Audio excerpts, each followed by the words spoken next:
Is there any difference between ascorbic acid used for pools and vitamin C tablets? Tablets are 1,000 milligrams per tab. So what kind of strength is ascorbic acid for the pool? Or I suppose another way of putting this is, can I just throw in a vitamin C tablet and will it do the same thing as ascorbic acid powder?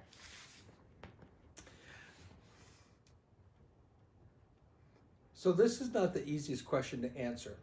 While ascorbic acid is ascorbic acid, when you put it in tablet form and you compress it, there's fillers, there's additives, there's things that would be put into it to create it in tablet form.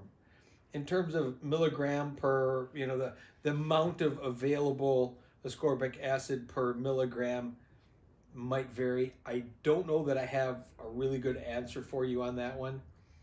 But my gut would be, you certainly could use vitamin C tablets.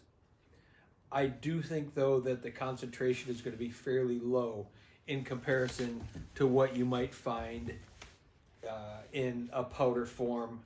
Likely, and you'd have to look on the products themselves to see the percentage of ascorbic acid per ounce of material. So, in tablet form or in powder form, there's going to be a percentage of active ingredient. I suspect that the active ingredient in the powder form used in a pool is probably far greater than a tablet used in consumption. I don't know for sure, but that would be my assumption or my assertion.